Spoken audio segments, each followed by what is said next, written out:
There's a lot of talk these days about organic living. Yeah, well, this is my garden patch that I'm letting go this year. And the sights of an organic home are all over Derek Nance's backyard. There's our classical outhouse.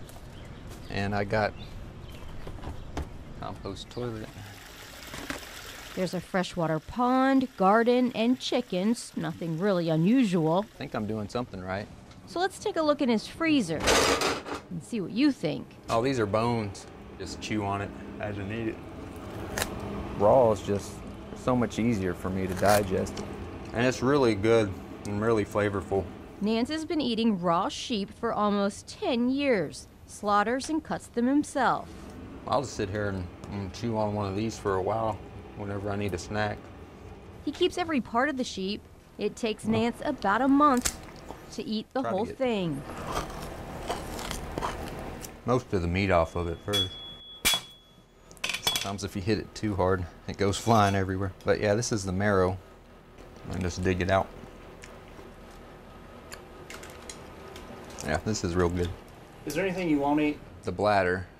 I don't usually ever eat the bladder. It's saturated with the... Now that you know he's a legit carnivore, let's get to the meat of why. All right. Nance grew up with a relatively common childhood illnesses and viruses, but he says his was worse, and by the time he was 20, the symptoms were more severe. He was down to 150 pounds and diagnosed with chronic fatigue syndrome. I started studying other people who were into the raw aspect, and they said that the vitamins and nutrients and minerals and everything is more intact raw, and it's better and easier for the body to digest. That's real creamy. He says it immediately solves his health problems, but he invests a lot of time finding the right sheep for his body.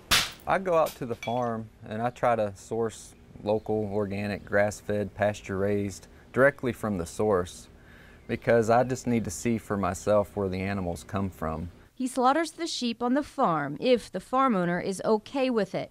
Otherwise, he kills his food in his backyard. As far as I know, there's nothing that I'm doing that's wrong, and I've been doing it for the last 10 years. According to the Lexington Fayette Ordinance, it looks like he's not doing anything illegal. He can slaughter sheep in his backyard because he has a fence up, and he doesn't force his 4 children to eat raw meat either. My daughters will eat some raw meat, and they like it, and they like drinking eggs and stuff like that, but I don't strictly, push it on them, so they're free to decide. And that's the thing about Derek Nance. He's not pushing sheep-eating propaganda on anyone, but it's a thing, and he's the proof. It might work.